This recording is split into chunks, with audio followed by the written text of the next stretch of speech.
tanggal 20 mereka berikan pernyataan ya. Betul. Nah ini kan orang pasti bertanya nih, apalagi yang praktisi hukum nih, dia berhadapan dengan polisi, pendampingannya gimana ya gitu kan. Publik dikagetkan ya dengan video pernyataannya duo musisi band punk Sukatani. Iya, itu Siva, awalnya ya. Kenapa ya. tiba-tiba ada permintaan maaf ya? Situ Muhammad meledaknya. Siva dan Novi, ya, mereka tiba-tiba dalam pernyataannya itu intinya ada 4 tuh yang bisa di highlight. Yang pertama, dia meminta maaf pada Kapolri dan institusi Polri atas lagu mereka yang berjudul Bayar-Bayar, di mana penggalan liriknya itu bayar polisi gitu. Bayar polisi gitu. Bayar polisi. Nah, poin kedua, dia menciptakan lagu itu tujuannya untuk oknum polisi yang melanggar aturan. Tuh, itu poinnya tuh, poin kedua. Poin ketiga, bagi masyarakat ataupun netizen ataupun penggemar yang masih punya lagu itu ada di platform, segera ditarik. Ya, mereka Dari menarik peredaran gitu ya, ditarik betul. dari peredaran gitu. Dan kalau tidak ditarik, nanti ada risiko katanya. Kita tidak bertanggung jawab tuh. Itu juga poin tuh. Dan terakhir yang keempat, pernyataan ini dibuat dengan tanpa tekanan. Sebelum kita bahas lebih lanjut, kita lihat dulu seperti apa Sukatani.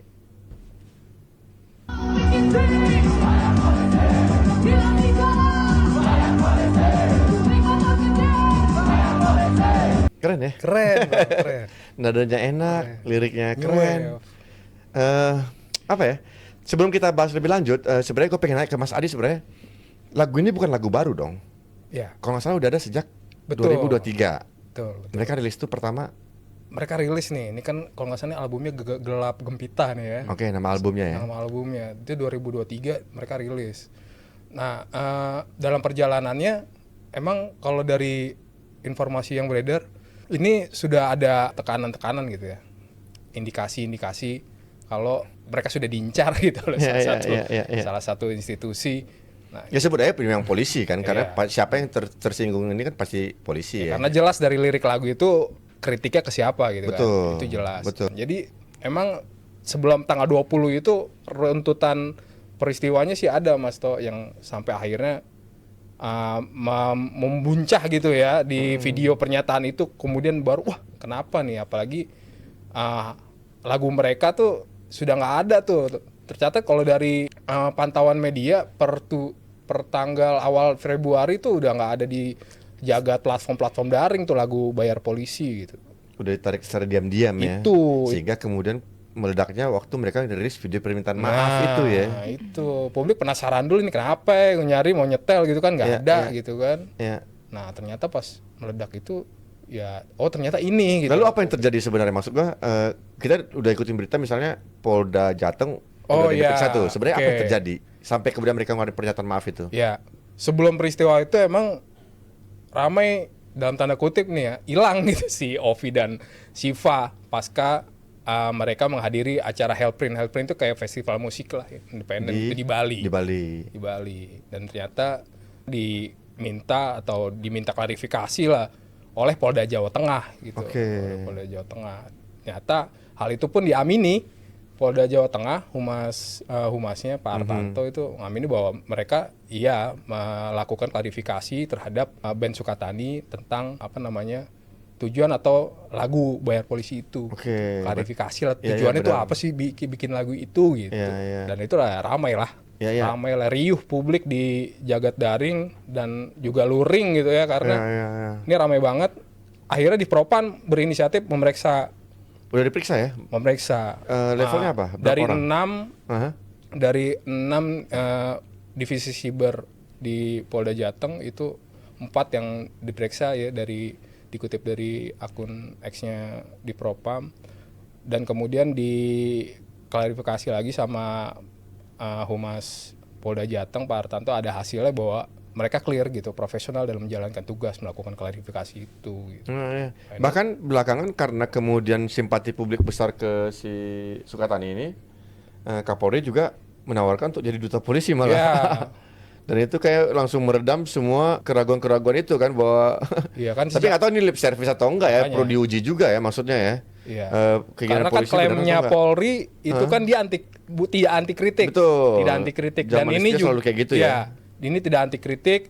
Terbuka Humas terhadap kritik. Mabes Polri pun juga bilang kita beberapa kali kok bikin lomba mural. Iya. Termasuk lomba stand up komedi, termasuk unsur kritik itu polisi. yang isinya kritik polisi. Benar. Gitu. Tapi kemudian kenapa ada unit kecil di polisi yang bergerak klarifikasi itu kan nggak satu komando artinya kan? Iya betul. Ini arahan orang tertinggi di polisi sendiri nggak dijalankan oleh bawahannya kan? Beda dengan implementasi di lapangan. Iya. Ya ini sebenarnya yang dikritik publik. ICGR pun mengkritik ini sebenarnya apa? Karena ini kan bentuknya kan pembatasan kebebasan gitu ya, upaya paksa ini sebenarnya. Kalau upaya paksa kan masuknya ranah pidana ya harusnya KUHP. Iya benar sih, artinya sampai mereka mencabut dari peredaran kan artinya ada yang dipaksa, ada paksaan di situ kan. Iya. Kalau mereka emang sukarela, ngapain mereka cabut? Kalau emang semuanya baik-baik aja maksudnya. Benar. Tapi gue tertarik ini Mas Afan, terkait ini ya, di luar konteks etik pidana dan lain-lain itu, kan ada pernyataan dari bandnya sendiri mereka sudah menarik peredarannya. Betul. Tapi kemudian kan barang itu udah terlanjur ada di publik. Nah dari sisi hukumnya seperti apa tuh Mas? Oke. Jadi sebelum ke penarikannya nih Mas Ito, kita kalau ngelihat kan mungkin publik bertanya-tanya juga ya, kenapa sih lagu ini atau konten ini perlu ditarik dari internet gitu kan. Kalau bicara konteks internet, mobil khusus platformnya disebut ya Spotify gitu kan. Betul, Spotify ditarik dari Spotify, orang-orang ngeh gitu, itu hilang dari Spotify. Nah, artinya kan itu di media internet, di elektronik gitu. Nah, maka kemarin kita coba baca tuh Mas Adi gitu ya, bagaimana ketentuan di Undang-Undang Informasi dan Transaksi Elektronik gitu, Undang-Undang ITE. Karena ini kan biasanya nih Mas Ito jadi dasar hukum untuk mengawasi dan juga menindaklah konten-konten yang ada ditransmisikan di dunia elektronik atau digital itu sendiri. Rasa kebencian itu ditujukan kepada siapa? Nah, kalau di Undang-Undang ITE di pasal 28 ayat 2 itu disebutkan bahwa individu dan atau kelompok masyarakat tertentu berdasarkan ras, kebangsaan, etnis, warna kulit, agama, kepercayaan, jenis kelamin, disabilitas mental atau disabilitas fisik. Artinya sudah ada kelompok yang dibatasi gitu dalam Undang-Undang ITE akan disebut melanggar jika konten elektronik yang disebarkan itu ya tadi ya mengarah ke mungkin SARA bisa kita bilang gitu. Sedangkan kalau di kasus ini kita lihat balik dengan lirik-lirik yang mungkin menyindir salah satu institusi. Nah, kita sebetulnya bertanya-tanya juga tuh Mas Ito. Sebenarnya di sebelah mana sih ada hal-hal yang kemudian rawan atau melanggar Undang-Undang ITE sehingga harus dilakukan penarikan itu dari platform. Ya, kalau dibilang menyindir institusi, gue sendiri bisa mendebat gitu loh. Institusi apa? Kalau kemudian Polri mengklaim dia yang disindir, teksnya bukan Polri, teksnya polisi. Yang polisi cuma ada di Indonesia. Polisi kan pekerjaan yang ada di mana-mana, kan profesi ya. Seluruh dunia, bahkan jangan kemudian menyempitkan bahwa yang bayar polisi itu cuma terjadi di Indonesia misalnya. Banyak fakta juga polisi di mana-mana bisa disuap gitu loh, terima. Dan kita sudah beberapa kali di Gaspol mengafarkan fakta juga kan. Banyak kasus polisi memeras lah, disuap lah segala macam. Jadi konteks bayar polisi sebenarnya pertama tadi institusi. Jangan langsung itulah baper lah. Polisi kok bukan disebut bayar Polri gitu kan. Beda kan. Kalau Polri baru institusi polisi Indonesia gitu-gitu. Belum lagi bahwa isi lirik itu ada faktanya, kecuali kalau dia ngarang kan. Kalau dia ngarang oke lah, itu bukan fakta. Nah, terkait itu Mas, kan kemudian salah satu kritik publik kan ini dianggap sebagai membatasi kebebasan berekspresi. Nah, Mas Afan, saya ke Mas Afan deh. Terkait itu ada klausul hukumnya emang ya? Pasti ada. Apa itu Mas? Betul, jadi itu sudah saking mendasarnya itu ada di konstitusi kita gitu ya, Mas Tito, Mas Adi, Mbak Hanifah. Jadi di Undang-Undang Dasar Negara Republik Indonesia tahun 1945 kan sudah diatur tuh yang menjadi hak konstitusional warga negara, termasuk tentunya kita banyak lihat di formulasi pasal 28 huruf E ya, ayat 2, ayat 3 di situ disebutkan gitu bahwa ada kebebasan bagi setiap orang untuk meyakini kepercayaan, menyatakan pikiran dan sikap sesuai hati nuraninya, ya kan? Kemudian dan sikap ya, betul. Termasuk ya. Terus ada juga kebebasan berserikat, berkumpul dan mengeluarkan pendapat. Gitu. Artinya ekspresi-ekspresi yang dituangkan melalui lagu ya oleh Sukatani ini saya kira sudah dilindungi tuh sebetulnya oleh konstitusi kita. Undang-undang dasar bahkan. Undang-undang dasar begitu. Karena pertama tuh ya. Betul. Sebelum ada undang-undang. Betul. Asalnya konstitusi. Iya. Undang-undangnya pun ada Mas Ito. Ada juga. Jadi UUD-nya sudah mendasari. Bahkan di Undang-Undang Hak Asasi Manusia. Gitu kan. Kemudian kita juga punya ya konvensi-konvensi internasional yang mengatur tentang itu soal hak sipil dan politik, hak bahwa sipil, benar. Betul. Ekosok bahkan mungkin sosial kan, budaya ada juga kebudayaan kan? Betul.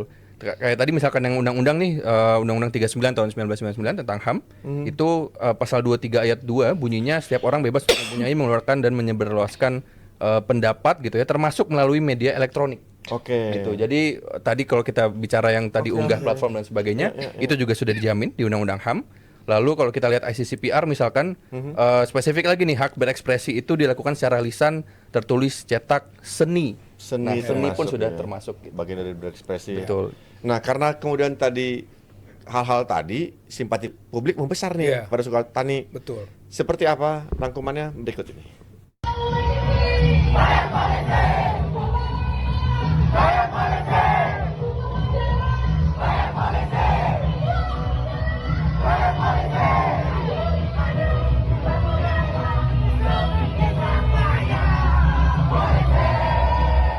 Nah, itu reaksi publik ya. Betul. Terutama kaum muda ya. Betul. Mbak Hanifah sebagai yang paling muda mendukung? Mendukung Kenapa? lagu ini. Itu kan karya seni gitu. Seni dan gak ada batasnya. Ya, sebagai generasi muda lu lihatnya gimana nih? Ini merupakan kebebasan berpendapat juga ya, Bang. Karena Tapi lu sebebas itu juga nggak, lu sendiri aja deh.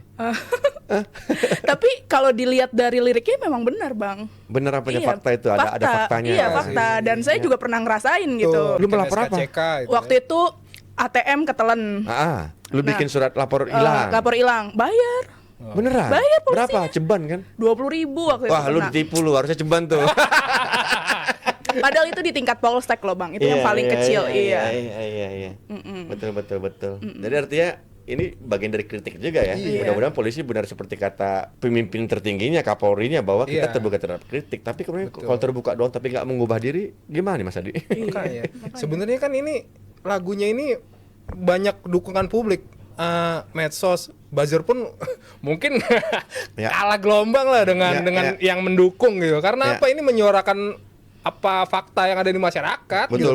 Hampir Sehari-hari ya. Iya, kayak Hanifah gitu merasakan itu ya. Mungkin kita yang merasakan itu juga ketika bertemu dengan, apalagi kan jelas si gitarisnya ini Electro Guy, ya kan, Electro Guy ini nama panggungnya bilang ya ini untuk oknum polisi yang melanggar aturan. Betul. Ya kita setiap hari pasti masyarakat bertemu dengan namanya polisi, oknum polisi yang melanggar aturan itu. Dan kan? kita harus jujur juga, nggak semua polisi juga kok. Iya. Kita tahu ada polisi-polisi baik kok yang jujur, yang kemudian hidupnya melarat segala macam, sampai yang ada polisi Betul. ngumpulin sampah, Jadi yang pemulung. iya gitu-gitu loh. Nggak semua juga.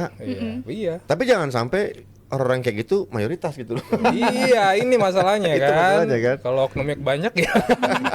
Berarti ada selain Hugeng, patung polisi sama polisi tidur ya Mas ya? Iya itu ada sebenarnya, ada. Percayalah ada kok polisi yang masih punya Ada, moral, punya nurani kayak gitu. Betul Mas. Nah, menarik untuk kita obrolin lagi, seperti apa perkembangan terakhirnya Mas Adi? Iya. Kalau nggak salah mereka juga mencabut kuasa ya? Oh iya benar. Jadi gini ceritanya. Itu kan tanggal 20 mereka berikan pernyataan ya. Betul. Nah, ini kan orang pasti bertanya nih, apalagi yang praktisi hukum nih, dia berhadapan dengan polisi, pendampingannya gimana ya gitu kan. Karena tiba-tiba bikin pernyataan kayak gitu kok bagus gitu, apa mungkin musisi gitu kan, jadi bisa runut gitu kan, bikin pernyataan gitu kan tanpa pendamping gitu. Nah, ternyata dari setelah dikonfirmasi sama pendamping hukum mereka, si Bang Singgi gitu ya, dari Situmgum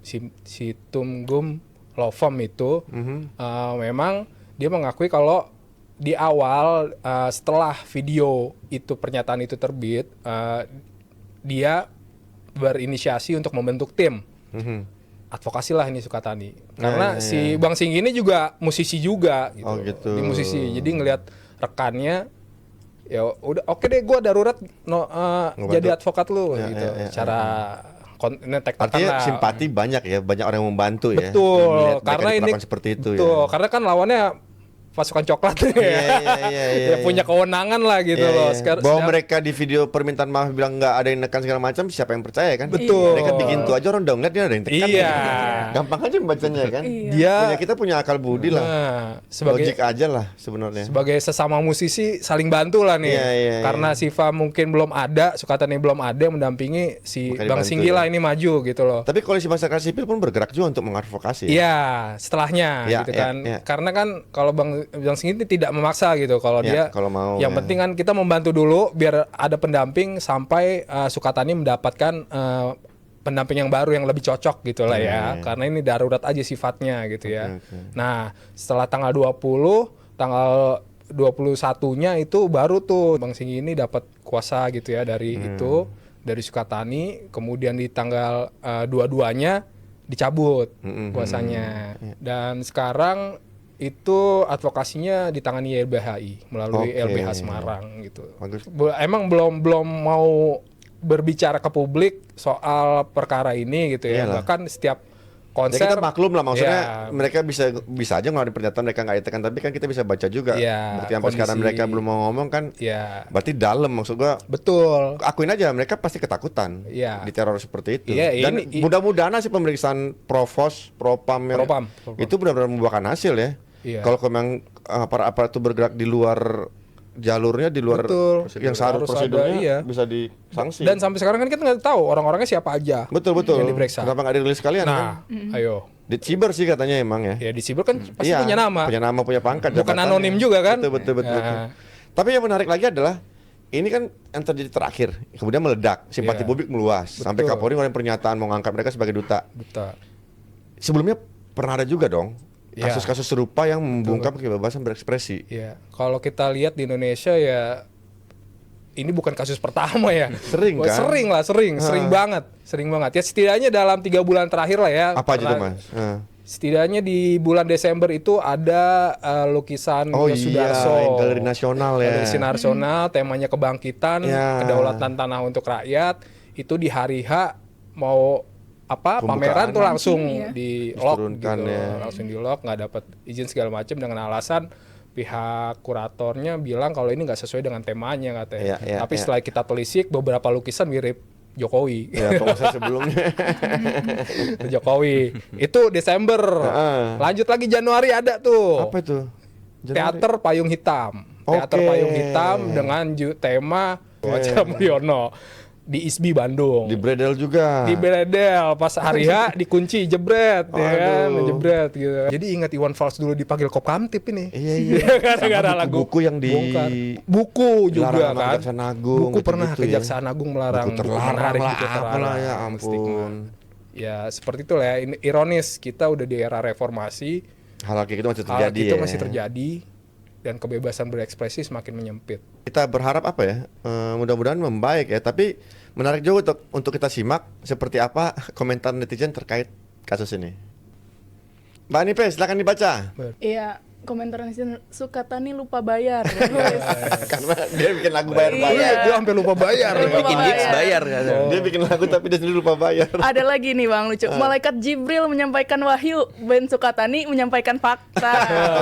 Main sambung-sambungin aja lo. Yang berikutnya Mas Ade. Oke, lirik lagu itu memang betul kok. Ngapain minta maaf? Nah, itu tadi kan ada faktanya semuanya kan di lirik itu kan. Betul. Depan kita satu tadi korban. Maaf, Afan dibaca berikutnya Mas Afan. Ya, belum 2030 aja Indonesia udah gelap kali. Terjadinya pembungkaman, penindasan dari oknum aparat, rakyat sengsara, kabinet gemuk, korupsi di mana-mana. Itu dirangkum semua nih masalah-masalah nih. Oke lah, apa ya? Sama ya, pasti harapan semua orang pasti berharap lebih baik seperti komentar tokoh kita berikut ini. Silakan dibaca Mbak Hanifah. Iya dari Pak Mahfud MD gitu. Mestinya grup band Sukatani tak perlu minta maaf. Bener ya Bang? Dan menarik lagu bayar-bayar ini. Dan dari peredaran karena alasan pengunjuk rasa menyanyikan saat demo. Kan waktu demo Indonesia Gelap tuh kan yang rame-ramenya. Nah lagu tersebut juga udah diunggah Spotify sebelum ada Unras. Betul. Dan menciptakan lagu untuk kritik adalah HAM. Yang disebut tadi Mas Afan tadi dengan berbagai dasar hukumnya. Ya dari bahkan konstitusi kita kita. Undang-Undang Dasar 1945. Betul. Masih mau bertentangan dengan itu, berarti lu nggak NKRI.